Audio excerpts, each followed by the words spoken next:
Les responsables militaires ukrainiens et les nationalistes russes minimisent la capacité de la Russie à lancer une offensive à grande échelle dans l'oblast de Donetsk. C'est la dernière conclusion du think tank américain, l'Institut pour l'étude de la guerre. Ces experts observent que les forces russes ont repris l'initiative sur la ligne Svatovie-Kremina, mais que l'offensive n'a pas encore atteint son plein potentiel.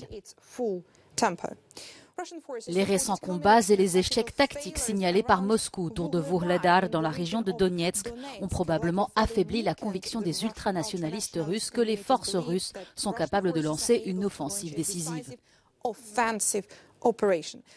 Le commandement militaire russe déploie ses unités d'élite dans la région de Bakhmout, au milieu de lourdes pertes de personnel signalées ici, dans des formations plus petites qui utilisent des tactiques d'infiltration urbaine déjà utilisées dans la région observée par l'Institut pour l'étude de la guerre.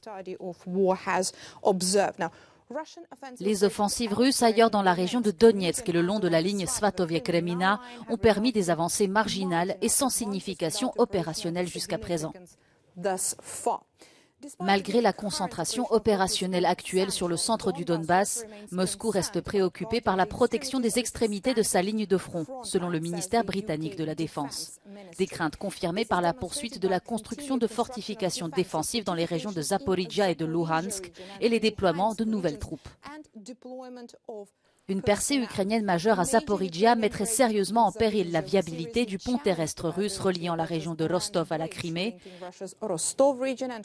Le succès de l'Ukraine à Luhansk s'appréhende encore plus l'objectif de guerre déclaré par la Russie, le Donbass que Moscou affirme vouloir libérer. Ces nombreux scénarios et étapes à prioriser représentent un véritable dilemme pour les planificateurs opérationnels russes.